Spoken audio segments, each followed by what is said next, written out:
Hi, my name's Bev. I'm one of the diabetes nurses at the Royal Surrey in Guildford.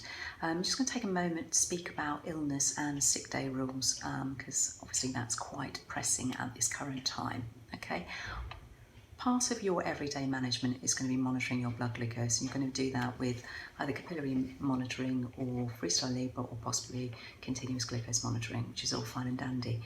But when you're unwell, we also would like to check for ketones, and this can be done via capillary ketone monitoring kit, which will give you a reading in millimoles, or slightly old school but still perfectly valid, urinary dipsticks, which will give you an idea of what your blood ketones are, and we will let you know what you do about that in a moment. Okay, so ketones are the byproduct of the metabolization of fat. Bodies prefer to use glucose as energy, but when there's an issue with that glucose supplies, your body, ever resourceful, will find another alternative.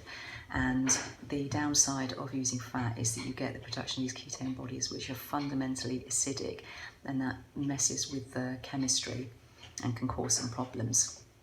Okay, so what happens when you're not well is that you tend to become resistant to your insulin, so you actually need a bit more insulin to do the same job. So even though you're not eating, don't feel great, you probably do need to crank up your insulin. And what tends to happen is people quite often don't do that, and we can end up with some issues. Okay, so if your blood glucose rises and you don't correct it with additional insulin, it will actually continue to rise because your liver is just throwing out little bits of sugar all the time. That's where your spare energy stores are. And if there isn't enough insulin in your system, there's nothing to say to that liver, please don't give me additional energy. Meanwhile, it's just being trapped in your bloodstream because there is no insulin to allow that energy to go into the cells. This is when your body will turn and go, oi, my cells are hungry, I need some other supplies of energy, and that's when we get the rapid fat metabolization. This change in the chemistry causes somebody with diabetes to have ketones and be acidotic. So that is a diabetic emergency and requires some prompt attention.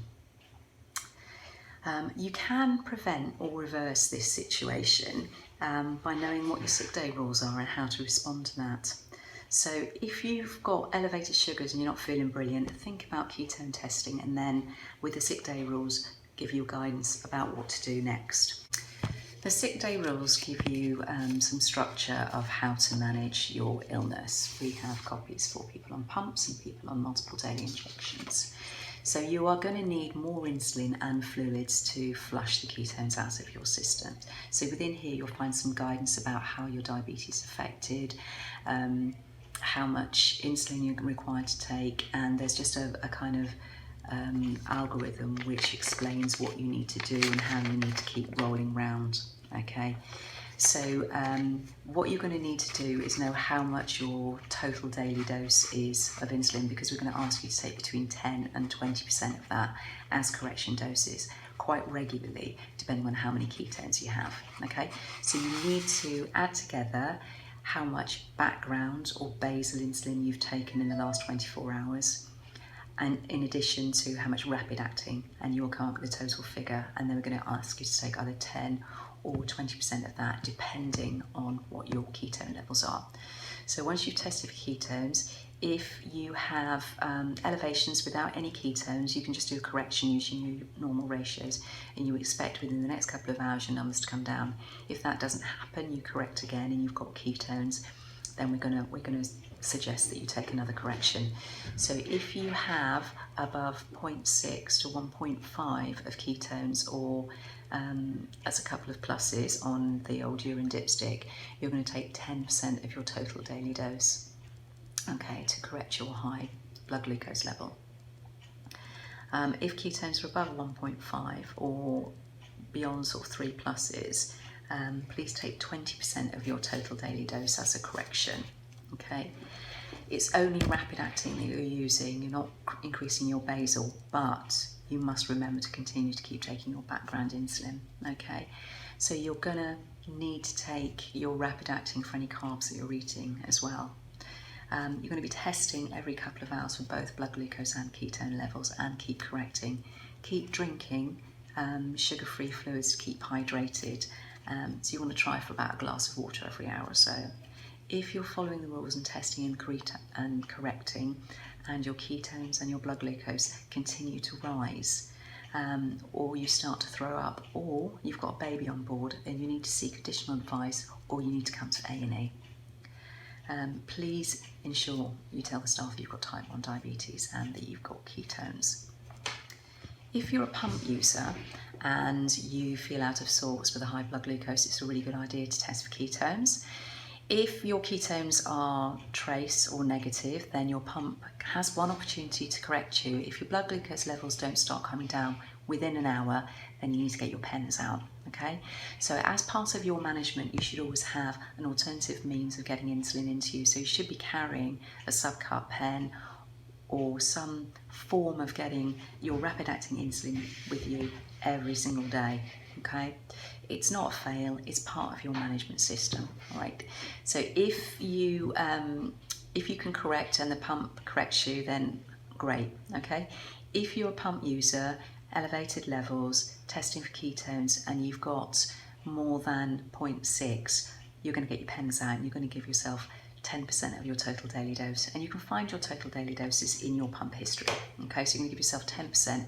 You're going to troubleshoot your pump, because you know it could be the pump that's causing the problem. We all know that tech fails and pumps are bits of tech. If you're quite happy that your pump is functioning, then you can put it back on again. You can consider increasing your basal rates up, but keep correcting with your pens, okay? If your ketone levels are above 1.5, you are going to take 20% of your total daily dose as a subcut injection using your pens.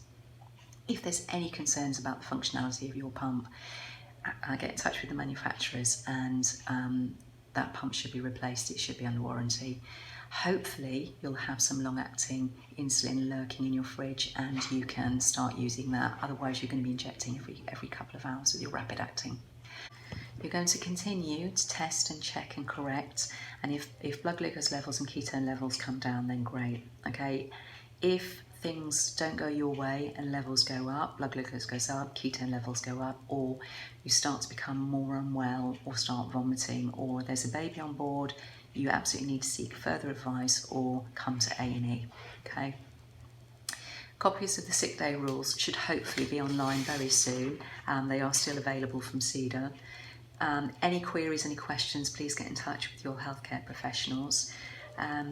Just see if you've got enough supplies of subcut insulin, of ketone testing strips, of blood glucose monitoring strips, and have your sick day rules somewhere handy so you've got a framework to work from, because it can be quite scary when you're not feeling that great. Thank you for your time. Bye.